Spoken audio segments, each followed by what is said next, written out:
Hey, how's it going? I'm Walid Chaya. I'm Kavita Raj. And this is Lights, Camera, and Conversation. And today we have a special guest, Miss Nanette Wilson. Nanette is a fellow industry mom with wonderful kids, and her daughter, Ciara Riley Wilson, is a superstar, someone who's been in the film and TV world, an artist that has been on Netflix, she's been on Disney, she's been in Nickelodeon, and so many other amazing shows. Tell us a little more about the different shows that she's been on. Yeah, she started out Nickelodeon, so many Disney projects, especially Kim Possible for Disney Channel, LA's Finest, Yes. Grey's Anatomy, Quantum Leap, and a series regular on Free Ridge on Netflix. Yes. Wow, and we're my so God. excited to dive in. Welcome, Nanette. Thanks for being here. Thank you for for being here. Thank you for having me. Of course. So Yes. first, tell us right now what Ciara do, what's she up to, and then we'll talk about the road that led us here. Okay, well, Ciara is an actor, dancer, and she's known for upcycling fashion as well. She's multi-talented. Wow. And we've been here for about 10 years, and all these talented skills are coming out, and she's just loving being able to share that with everyone. An artist, right? Yes, definitely. That artistic soul that she has, and these are like all connected skills. And I have seen what she's done with her fashion. She makes her own outfits for award ceremonies, for shows, for the red carpet, and they are fabulous. She's thank gorgeous, you. but the fact that she does this herself, and I've seen her videos on the start to finish of the product, and I'm so proud. It's very it's beautiful. It's like stuff. Thank you. It's so her, right? Yeah. Definitely. She's evolved into finding her own brand, identity. Yeah. Yeah, and then as an actor, being one of the stars of the show, and then having your own outfit and walking the red carpet with that, it's just amazing. So, the move, that happened 10 years ago. What prompted Yes. it? How did that happen? As in, what made the decision to move? And I can't believe it's been 10 years. I can't believe. I didn't realize it's been 10 years. So what happened was that at a very young age, she was a competitive dancer, ballet, tap, jazz, contemporary, and she was so immersed in dance, I thought, let's try something new. So I found an acting camp for her, and it was a film and TV acting camp. And the instructor happened to be a manager in Portland, Oregon. And so she said, can I represent her? And I was really surprised, but she said, your daughter can read and take directions very well. And I thought, okay, let's just give this a try. It's something different from dance. Well, she started getting all these radio voiceover auditions and booking these jobs. She was for Kroger, Fred Meyer in the Pacific Northwest. She was the little girl for Christmas, for Easter, and I'd drive her to school, and we would hear her little voice talking, and then I would see her in the booth with grown men, taking direction, really going for it, and doing a great job. And so I thought, wow, this is something. It's something. It's something. It's and, it's kind of hard to juggle dance with auditions and commercials and voiceovers because, when you're on a dance team, you're committed to the team. And then also she did solo duos and trios and loved dance because there's a camaraderie with all the girls. And so I thought, well, let's see if this acting thing is something you want to do when you're older. So I found a camp over spring break in LA, and it wasn't a let's take you to Disneyland camp. It was a camp that showed the kids, casting directors were teaching classes, acting coaches, and managers and agents. And so it was very realistic of what this is all about. Yeah. She loved it. There was a showcase at the end. Philip Marcus from Clear Talent recognized her potential and signed her. Wow. But I wasn't sold because I'm thinking I have my family in Portland. Yeah. And I'm not ready to move. And let's take baby steps. Correct. So we came in the summer, and then we got great response, meaning callbacks, auditions. And then we came for episodic season, pilot season. We ended up staying longer and longer because the response was positive. And I think that's what's important to remember is that the response doesn't mean booking a job. It means getting callbacks, getting good feedback from your manager, agent. And so getting that good response means that you should follow your passion. And yeah. Wow, I love that. Because we've talked before, how do you measure your success as an Yes. artist? That's what I was saying. It doesn't We've happen literally talked- overnight. Exactly. And, you know, and there are things to look for, like these green flags that you mentioned, which are really exciting. Yes, because it leads to bigger and better things. I mean, our journey's been 10 years. And so all those times she didn't book jobs, but she got callbacks all the time. Managers thought it was great, that the audition tapes were amazing. And eventually it led to booking jobs. And Great. you just don't give up. You just Now, keep the working. camp your daughter attended that was taught by industry professionals was a great way for her to be seen. Yes. I teach and produce a lot of these programs. Yes. That's actually how I met Kavita's daughter, Exactly. Laura, the youngest, about Lara- 9 years ago. Exactly. And Lara did her acting camp in the summer with me, with in Walid. New York. It's amazing, New York, yes. exactly. It's so And she impactful. got her first agent, same thing, through working with me on that. Now, for those listening, you know, it is something where your daughter had trained in dance and had a little bit of performing arts experience Yes. under her belt before approaching these professionals. She wasn't just walking in, never have, you know, performed in front of a, you know, group or an adult before.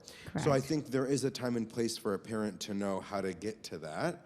And perhaps, you know, maybe like you've shared, to start in your community in dance classes or acting classes or those sorts of things. So what was it that led you to then say, we're coming to LA?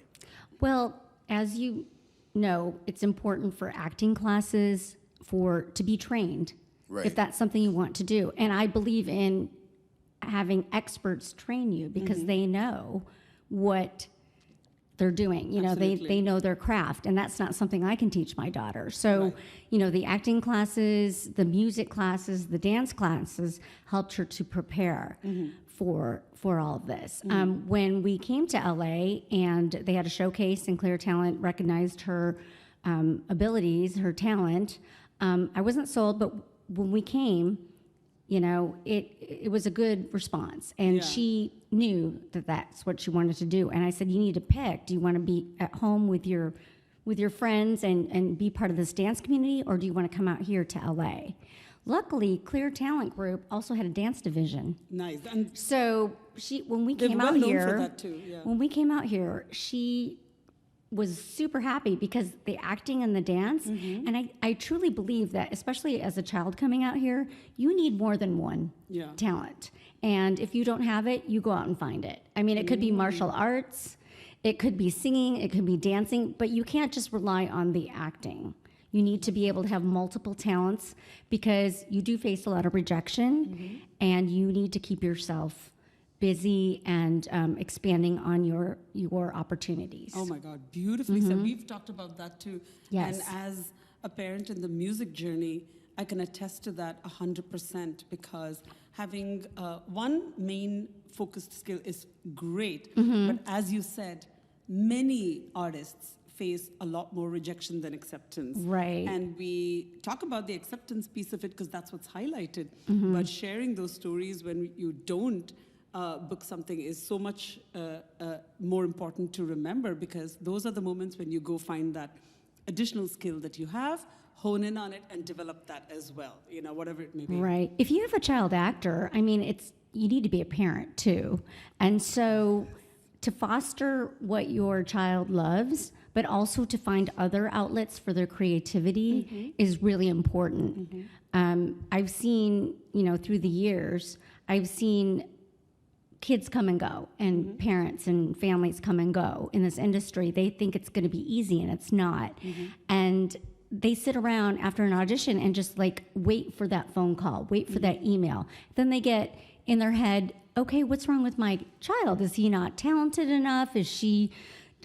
Are her looks not right? Blah, blah, blah, as for this role. And it just drives you crazy. And it drives the child crazy because really they're kids and they need to go out and be with other kids. They need to experience life. And this is something that if they're passionate about it, they go, they work hard, they do the best job they can, and then drop it. That's it, yeah. Have fun. Yeah. Don't say, hey, I haven't heard yet. You know what I Yes. mean? Oh my God. And then Because that's it's not the healthy advice mentally. that I also share with love adults. it. It's no Yes, different for you're adults absolutely right. too. You know, actors that I coach, myself when I go and come from an audition, you have to throw it out the window after the work is done. And you know Yes. that you did your best and live your life, right? But as a parent, that was difficult at first. Okay. Because you are looking at your phone. Oh my God. So what did you do to have that switch? Well, we started getting a lot of auditions. Yeah. If you do that, you spend your time negative energy. Okay. Oh my gosh, why are they not calling? So what we would do, she would get the audition, we'd be excited, she would study, she'd get coaching from an acting coach, and then I would read with her.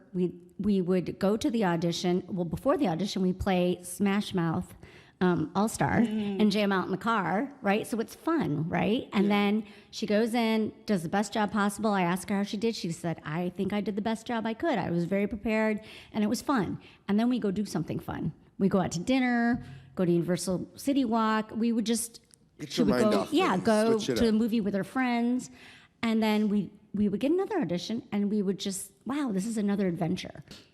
So a question for you, Nanette. Yes. Realistically, as a parent, with all these auditions your kid's getting, especially initially, you said your daughter's studying the lines, then you're driving there, jamming out in the car, doing the audition, and then letting it go. Well, how much is all of that taking time-wise? And when you have multiple auditions, how much time does it take, plus schoolwork and everything else? So what's a week look like for a child actor and their parent? That's a good question. And, it is a lot because the auditions, she's memorizing them. I mean, she's studying them, analyzing them, memorizing them. I actually have to look at the auditions so that I am actually the best reader I could possibly be for her to show her talents. And so it does take time, but we came from Portland, Oregon, and that was our sole goal, was to devote our time to her passion. And so we lived, breathed, and every day was geared towards promoting what her passions were. And we loved it. I mean, we lived actually, when we moved to LA or would come to visit LA, we lived at Oakwood. Have you heard of Oakwood? Yes, now I know. Yes. Oakwood is an apartment complex with over 1,000 apartments. It's been around for a while. It used to be people coming in to work at the studios, then it was divorced dads needing a place to live, and then it became a child actor haven. Yeah. Rosie Forte is a legend, and there's a lot written about her if you Google her. She saw the potential with child actors, and they would come from all over the world.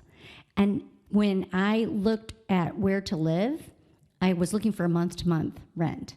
And I found it. And that's in month to month? Yes. Okay. You can go month to month. You can go a year. You can go 2 years. I mean, the rent, changes in price.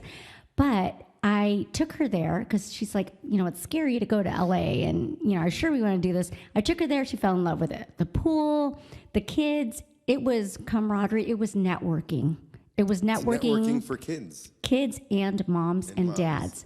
To this day, my best friends are from Oakwood, moms and dads from Oakwood. And she had the best experience. Rosie put together a child actor program. So she would hire tutors, because a lot of people were online schooling. Tutors, she would have casting directors, acting coaches come in every Sunday to talk about how to educate yourself and to survive in this industry and to thrive. And then she would do karaoke night. It was amazing because the singers, the child singers, oh my God, they were so talented. And then hip hop night, Ciara loved that as a dancer. I mean, all these activities, it was really fun. And that was their high school. That was their junior high. These kids are probably like multi-talented. Yes. Yeah. And now they're in their 20s and I hear them on the radio. I see them on TV. Yeah. I'm watching TV and they're guest stars. And I'm thinking, I'm so proud. And I'm kind of known as an LA mom for a lot of these kids because their moms, after they turned 18, decided to go back to their homes. And so they know that I'm there. They have my phone number.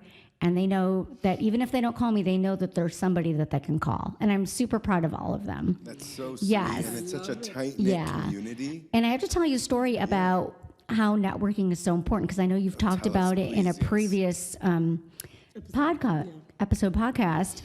So at Oakwood, the kids all know each other. And Ciara had a huge audition. She got very close for the Wolverine movie Logan. She was in the top 3. We went to Paramount, or 20th Century Fox, excuse me, and the VP of casting, she had the audition with him, several auditions, and then he pulled us into his office and he said, I would like to see Ciara fighting 4 grown men. We had a tape of her fighting one person because it involved martial arts, but I want to see her fight 4 men. And by the end of day today, I'd like the tape. And I'm sitting there going, how am I going to do this? Ciara's like, how are we going to do this? So we get in the car, and I said, call all your friends that are teenage boys at Oakwood that look older. Call them up right now and tell them that this is what we're going to do. I called all their parents. I said, wake up your sons. Yeah. And then I got the martial artist instructor to come. And we met by the graffiti wall. I filmed it. She's fighting 4 men. It's on YouTube if you want to take a look at it. Oh my but it God. was like amazing because I got it done. I got it done. But only because we were networking with the parents, the kids. In a community. Yes. And I was able to do that. If we were just coming to LA, living in a random apartment and not knowing anybody, so it's really important to network. Well, absolutely. You found a community, and it just happened to be a place where you're also living. And for those coming in that might not end up there, or adults that might need a facility that's similar, finding a place that has an acting school nearby, Yes. or a theater nearby where you can go see shows and attend events and even audition. And just stay involved in some way artistically so that you can use those creative outlets and have that support, even if it's not the exact same medium, even if these people are dancers, these people are actors, just having that camaraderie, I think, is huge. Also, is there a side question? Is there like a criteria to live there, or is that like... No, it could be adults, like you said. Kids, with Ciara being a dancer, she was known as the resident dancer. Okay. So budding young artists that are singers would ask her to choreograph, and they would pay her. Okay. She would do it for free too, but they paid her, and then for stage shows, when they did live stage shows, they would call on her to do that. If you need a reader, you've got that, and it goes for adults too. Adults can live there and have that community because people are in the industry. And so it was amazing. I think that was a blessing to be able to meet all those people and to live there. And now she's working with them on her projects. So it's amazing. And I still see them out and about, and I'm so proud of them. This is so amazing. Are you able to tell us a little bit about the first few projects that she did that kind of grew into the next opportunity and so on? Oh my gosh, yes. So her very first job was for Nickelodeon, a guest star for Nickelodeon for Henry Danger, and that was amazing. Love. And then Disney. She has done a lot for Disney. So Disney Bizaardvark, she was a 13-year-old MMA fighter, so they had martial arts training. That was an exciting role. It was with Olivia Rodrigo. Oh my God. So it was. So that's where she met Olivia, and they're friends, and so that was amazing. And then Disney kept calling her back, and when you get to book a job with Disney Channel, the Disney Channel, you actually go to the 21st floor. I would take a picture of the elevator button because that was a big deal for kids to get to the 21st floor. And she booked so many guest stars, the dance coach for Coop and Cami.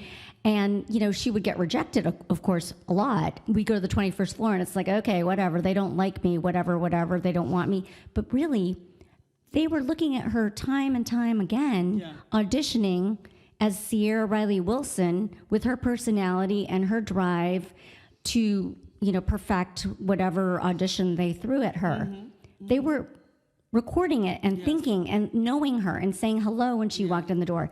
Well, then Kim Possible came, and I have to really give kudos to Disney because Kim Possible, she auditioned for the lead role. The Kim Possible cartoon is red hair, white girl. She's half Filipino, and then when we got to the final stages, I saw an African American girl, Latinx. I was like proud that they were considering all these girls during the final stages for Kim Possible, who's white with red hair. And she didn't end up getting it, but they said, could you audition for the other 3 lead roles? And she auditioned for one of the lead roles and got it. So she was Athena, which was such an interesting character. She was like, spoiler alert, like half robot. So it was but we had the best experience with Disney Channel in Vancouver for 3 months living there. Everybody was super professional, and the moms, I mean, friends for life. The kids, friends for life. Yeah. Seriously, we still see them. And I have to commend Disney for doing that, because that was amazing. Yeah. How old was she when that happened? She was 16, 17. What a Yeah. experience. It was an amazing experience. Huge Yeah. on your resume. And you were talking about in a previous podcast about how some set experiences are great. That was amazing. And some are surprisingly not the same. Correct. You know, and to be prepared for all of that. So can you walk us through what it's like for a child and their parent on the set of a Disney show or a Nickelodeon show? What's that like? Yes. Well, you know, they're very kid conscious about it. There is a set teacher to help you if you do not have your chest beat and you are still going to school. They do have school hours in between. There's not just sitting around waiting. There is always school, and there's always someone to guide you. And the teachers are always amazing. And Disney was, I've just been very impressed with them. They take care of the kids. They make sure they study if they have to go to school. And then they make the moms or the dads feel welcome. The guardian on set feel welcome. And the kids, they're very, you know, just observing with the directors and the other crew. They're very kind to the kids. Disney's pretty strict because you can only say certain words a certain amount of time, and they want you to stick to the script. Okay. Because they want it to be politically What's correct. approved, right, Yes. right. When your child gets the script for like a Disney or Nickelodeon Yes. show, how much of the prep are they doing on their own with your help or their own, you know, ability, and how much support are they getting from the outside? Well, Ciara is a perfectionist. Early on, you know, with my business background, I thought you need all the training you can get. And I think that's extremely important, especially when you're starting out. Different types of training, not just the same. And so she had a lot of training, a lot of amazing acting coaches, which I think is super important. And then when she got a little bit older, it was kind of like she needed to live life. Yes. And so we had to kind of take a break from it so that she could live life and insert her personality and her judgment into that. But I do think that formal training is extremely important. And so with Disney, she was always prepared coming on set. And so it was a very smooth day. But what's that mean exactly? She's always prepared. She, on her own at home, learned everything. Yes. I guess what I'm asking is, how much rehearsal do they have before that camera starts rolling, right? How much Right. does Disney or Nick or those directors and team, how often do they participate? Yeah, that's a really good question. My daughter's a little bit of a perfectionist. Okay. She would be off book for everything, you know, and she barely has any bloopers for Kim Possible. Let's put it that way. Wow. And they'd always book her last at midnight because they knew that it would just go smoothly. Now there's other kids that have this natural ability to just shine on camera, but they don't prepare. And that's the beauty of them. It takes a little bit longer for cast and crew, but the end result is amazing. So it just depends upon the kid. For us, I always, you know, because of my business background, it's like you train. And so she was always prepared, So she came always like- prepared. Yeah, and then we get on set, and whenever she had a scene, it went by smoothly, and the directors loved it. Yeah. They So were it's like a like, take or you two, and made, they're like, okay, you made my got it." job. Yeah, and she could take direction easily too because of that training, because of her acting coaches. It's easy to shift. Yeah. You know, and then I think the key is to learn as a child actor to put your own personality and your own judgment along with that training to be able to shift and to listen to any notes. Right. I think that that's really important. But she got more and more experience as the years went by. So that's like a little bit of intuition in addition to the training, right? Right. It's like that artistic intuition that she had. Yes. So what I mean by that is, so she was obviously prepared, she knew her lines, she was well trained, she knew how to deliver a specific character. But then she used that judgment to be like, if I say this word, if I edit it a bit this way, it is still going to be accept it. And it was, and that's what made it special, and that's what made it Right. smooth for others. So a thorough professional. Right. You can never go wrong with that. But Disney is very strict. You need to stick to the script. Okay. You can't really ad lib because then it changes the meaning, Gotcha. and then it's not following the guidelines. So Disney's pretty Okay. strict. What was a time where you and Ciara, or you watched Ciara deal with one of her biggest challenges on set, or maybe even off, in terms of direction she was given or a request asked from production? Oh, that's a really good question. And how did you handle it? I feel like there might be more than one. Or just one that comes to mind first and foremost? Well, as she got older, she started working on more drama, and the set is different for drama, as you know. When you're in a comedy, it's lighthearted. When it's a drama, it's a little more serious. Do you find that as an adult? Yeah, I mean, the tone is also set for, the kind of energy that's on set, right? Right. And some people are method. Maybe they're in character. They want to make sure their environment is appropriate to, the script and the story. So, yeah, it's not going to be the same up-to-do as a Disney set, Right. So I think the first time she was on set like that, it was kind of a shock. And it was a shock to me because I'm used to being with Disney moms and Disney happy child. And now you're working with older people. There's no other young people on set. And she's interacting with, people that are 20 years older than she is. And it was an adjustment at first, the first couple times. It was quite the adjustment. Another story, though, about a challenge was when she was very young and started doing those voiceovers for Fred Meyer. She's 9, 10 years old, and these are grown men, and they weren't getting what they wanted. And they were trying to explain, and I'm thinking, she's only like 9 years old. It's not like they were talking to a child. They were talking to an adult, but she was 9 years old. And I had to step in. I just said, maybe if you present it this way, or hey, Ciara, because I don't say anything. I don't say anything. But I thought, well, Ciara, I think this is what they're trying to say. And then I said, maybe if you explain that to her this way, she could try it.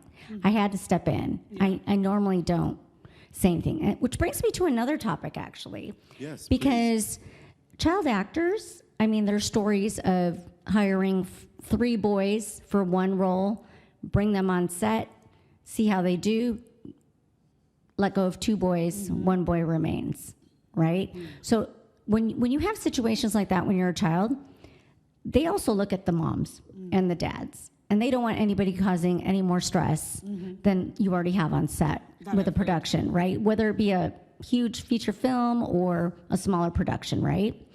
And your future hiring, if you have a reputation of being an awful stage mom, and your child is not the most talented person, you're not going to get hired. You're going to be the first one to get cut. Right, right. So kids and moms tend to say, yes, okay, yes, we'll do that, yes. So what is that? What happens when they get to be 20? Yes. They don't stand up for themselves.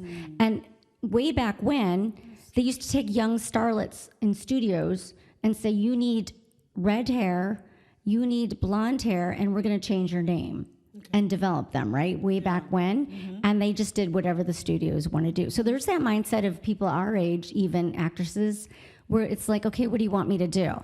Well, these kids, it's a different breed, And one thing I taught my daughter is that, you look young, you're a child actor, and we said yes, but when you get older and I'm not there, you need to say no, or you need to say nicely, not raise any problems, but to say, I don't feel comfortable with that, can we try something else? Or to know to call your manager or your agent to advocate for you, because your mom's not there advocating for you anymore. So I think that's really, really important, because I have talked to so many young women that I knew when they were 12, 13, 14, and they're having problems because they're alone in New York from LA or wherever on set, and the director or the production company is not listening to them, and they feel uncomfortable. and their moms have to fly out or they need, I said, you need to learn how to stand up. And one thing I take pride is that Ciara does know how to stand up for herself. We were here during the entire Me Too movement. Right. So at a young age, I had to explain to her what it was, what is acceptable, what is not. And so I feel confident that she can do it herself and doesn't need me or anyone else. But there are people to fall back on if you do need it. Right. That's so interesting. Since you've started with her at a young age and now she's, blossomed into a young lady, multi-talented, leading her own path to the beat of her own drum. What's the transition been like to, letting her leave the nest and really take full control of the driver's seat? And what's your role now? That is a really good question. I have goosebumps right now because that is a good question. So we were joined at the hip from the time we arrived in LA till she was 18. And then I still went on Disney sets with her after she was 18 because I knew everybody and it was fun and that sort of thing. But then COVID hit and they don't want anybody else on set, right? And then she was older. And so after COVID, it was like, because she was on her own. And I thought, oh my gosh, empty nest anyway, right? It's just like as a mom. My younger one turned 18 yesterday. Yeah. I can relate. But I remember you have to let them be independent because do you want them at 25, 30 saying, Mom, can you come with me? I can't make a decision, right? Right. So she needed to let go of me. I needed to let go of her so that she could stand on her own, learn from any mistakes. But she knew she was already street smart about it because we were joined at the hip. We discussed everything, all possibilities. We had various experiences. And that was really hard for me. And I thought, well, what is my role? So today, my role, I do advise her, but I don't go on the meetings. But before the meeting, and perhaps after the meeting, we prepare and we review, and if there's follow-up, but she's the one that talks to her team. Because she looks young, in the past, they would say, hey, Mom, what do you think? And I'm thinking, it's not me, it's Ciara that's wearing that, the outfit. It's Ciara that's saying that. Don't ask me. But they tend to go say, hey, Mom, especially since she looks so young. And now after she turned 18 as well? Or? Yes, after she turned 18 and then after COVID, definitely. Gotcha. After 18, I tried to just kind of observe, even though I was there, and let her answer. And then after COVID, it was like she was on her own because they didn't want anybody on set at that time. But to this day, I'm more of a consultant. Well, it sounds like you're being a supporting mom now. Yeah. I'm proud of her. Also the driver and the coach and the reader and you're being a cheerleader. I still read with her. That's great. Yeah, I do. I mean, if she needs help reading, not every time, but like if she needs help reading either for acting class or for an audition, or if she needs advice about something, or even clothing, for a red carpet event, I'll let her come to me and ask me. Yeah. I love that. Earlier, when we were chatting, you mentioned you wish there was some sort of handbook, right? Yes. Getting started. So looking back, at your journey with Ciara to LA, all the gigs in between, from voiceover to these major network shows and dancing and fashion, what would you say to your younger self as momager, as mom, as big supporter, in terms of raising a kid in the industry? What do you know now that you wish you might have knew at the get-go? That's a good question. I think that oftentimes as parents, whether it be acting or anything else, we tend to, if you're not good at math, but you're great at English, we're like, oh my gosh, we have to get you a math tutor. You have to be good at math. And really, we should focus on their strengths. I mean, if they're a talented actor, dancer, singer, why not focus on those strengths? And if they're not good at math, then we should manage that. Yeah. So, I tried to think of that as well.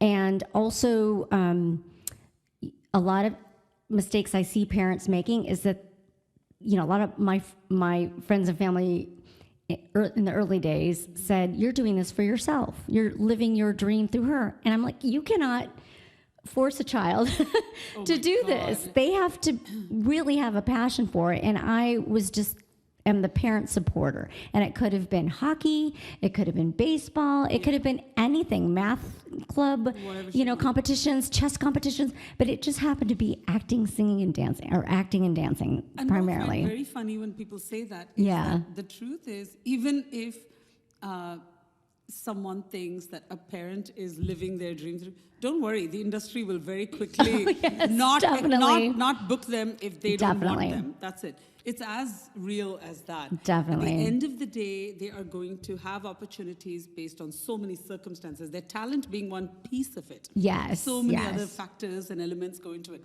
So the least of which is, oh my God, is this parent... don't worry, the industry is not going to take your kid because the parent wants it. It's not so when we came to LA, I had a business background, and I thought, okay, this shouldn't be hard. You just work hard, and it will happen, right? It's completely different. You don't know. I mean, it's feast or famine. You don't know what's going to happen. Your life can change in a moment. Yeah. And I did not know that. I was looking for the handbook. I was looking for the manual. I was looking for someone to say, this is the way it's supposed to be. And then as time went on, for Ciara and for me, it took a long time. It took 10 years, but we just persisted. We were getting positive feedback, started booking, the roles started getting bigger, and our hard work paid off. But then, as we're in the beginning stages, we see people come, first role, starring, it happened so quickly for them. Yeah. But I was kind of glad that it happened slowly because we were able to learn, and she's very well-grounded because she's seen feast and famine. Oh my God. And she's worked really hard to get to this point. And so she's very, very grounded, and so am I. Yeah. And I'm happy for somebody who just came here and got the big role. I'm super happy for them. Yeah. They deserve anybody who gets a good role. But that's one they in deserve a it. million. Yes. That is one in a million, if not even rarer. But I do admire the people that have been here and worked hard, and things do eventually happen. Absolutely. They do. So there's something to be said for the endurance of that, right? Yes. The endurance of the journey, the tenacity, and perseverance. And all of that. And then you really, I think your professionalism, speaking about the rules of engagement are really not followed in this industry. Yes. And the reason it's different for someone like you and me coming from a corporate America business background into being parents in this industry is that there is no HR to go to. That's right. When things go wrong or when, shit happens, right? There is no human resources to go to. Maybe there is union and stuff, but there really isn't any one person that you can go to and be like, okay, this happened. How do we? Right, you have to just accept and you're kind of in shock when something odd happens because, we come from a logical background where you think, you work towards this is the payoff, you get promoted, and then just things happen. But your life can change. But that's what the beauty of this industry is that anybody, your life could change in an instant for the good. Absolutely. Yeah. And enduring similar experiences like yours with both the girls who've been working very hard and for quite a few years on their craft and this journey and going through ups and downs, acceptance and rejection. It is one of those things where they're in it for the long game. Yes. They're in it for the long run, and they're doing this to have that skill deeply developed. Yeah, you can have 5 minutes of fame, or you could have a sustainable, long-lasting, beautiful, evolving career with growth and brands and then rebranding and collaborations. Right. And I think that's what, the true artist really wants, right? And that's what sets artists separately from actors, right? Because maybe anyone can be an actor, but not anyone can be an artist. Right. Okay. Exactly. And you're an entrepreneur. And an entrepreneur. You're an entrepreneur where you are you're the brand manager of your own artistry. You are the product. Your artistry is the brand. So you are an entrepreneur. You have to be creative every day for yourself and take matters into your own hands and develop it. Right. Like you're building a brand. So that's hard work, and that's a life lesson that can be carried over to anything, anytime, and it's Well, also in this industry is that you should celebrate any sort of positive win. And it could be small. I mean, it could be just great feedback from your manager. It could be a callback. And when you do book the role, enjoy it. Enjoy it. And so it's really important to really appreciate what you've worked for. Absolutely, absolutely. What are some of the recent experiences that you're seeing in a post-COVID era in a, a strike situation? How are, you all coping with that in the industry? That's a really good question. So going back to COVID, because I think of the strike as COVID in a way for an actor. During COVID, I was thinking, all right, things that are at a standstill as far as the entertainment industry, but I look at it as there's going to be a big renaissance when this is done. Mm-hmm. Everybody is cooped up, but their creative minds are working. There's things happening. Mm-hmm. It doesn't look like it, but there are. And I had a talk with my daughter, and I said, use this time to hone in on skills that you wish you had, that you want to have. I mean, in past podcasts, they were talking about YouTube University. Yes. You know what I mean? And so she's always wanted to sew. And I found a sewing machine during COVID, which was hard to find. And then I said, go in my closet. We went back to Portland. I said, take anything you want and sew the heck out of whatever. We had a little sweatshop downstairs. And she sewed and sewed and sewed. And that's where all this upcycling came. And Disney actually did a little feature on her for Disney Channel. And she's known for upcycling because then she was hooked. I knew she had that fashion sense, and that's a parent fostering something that you see in your child. And so that's where the upcycling came from. Tell us a little bit more about what is upcycling for those listening that might not know. So I had her go in my closet and take my clothes from way back when and make new fashions out of them. So she goes to Salvation Army and then finds something and then makes it a whole new outfit and then wears it on the red carpet. Yeah. So instead of getting someone to help her with their fashion, a stylist, she'll do it herself. Yeah. And with existing clothing to prevent waste. And this is what we're talking about in wearing multiple hats, being that artist. Like you said, you can't just, want to do acting. You got to have something else. Here she is with fashion and sewing, a skill she learned during COVID. Right. So COVID also, the YouTube University for playing the guitar, singing, putting it out there on YouTube. And so I felt we were very productive. Then, and same with this actor strike. We had a nice long talk. She said, "What should I be doing during this time?" And I talked about networking because she did that during COVID as well. Because you never know that now's the time to connect with some of those friends a little calmer, right? And then I said, what about acting? Like, do you want to go back to acting class? Do you want to try something different? She was just in a stand-up comedy show. Somebody invited her. It's scary and fun and new. She did it, had a great time. But that was on our bucket list from day one of skills to expand on. And so during this actor strike, she's doing the same thing, as COVID. So then COVID is done. The Renaissance happens. And she's booking like crazy. She was on Grey's Anatomy. Yes. And that was a role that didn't call for any ethnicity. Mm-hmm. She booked it, and then they picked a mom for her. And it was a great role, very good experience. And then she was on Quantum Leap, and they did want either a Latinx or an AAIP person for that role. She booked it. Great guest star, very complicated role, dramatic role, and she's funny. She's super funny. So this is great to have this dramatic role.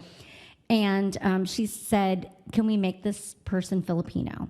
I noticed it was more Latinx, but can we make it more Filipino? Can we have a Filipino last name? Because apparently her jacket had her last name on it, and so they picked a Filipino last name and got the Filipino relatives around her. And she was really proud of that, to be able to request that and for them to grant that. She's making a change in the Hollywood landscape by using her voice and not just being a yes man or a yes exactly or whatever. So, going back to the beginning, there's an evolution with minority roles, and especially Asian roles, because when she got to LA, all the 11, 12-year-old girls were coming to be actresses. And so, we went through the phase, which I'm sure you as an adult actor go through, where it's like all the girl next door with blonde hair, blue eyes. That's the phase for this episodic season. Or, African-American girls for this pilot season. So it seems to be like a rotating what's hot. And then when it finally got to Asian, she wasn't Asian enough.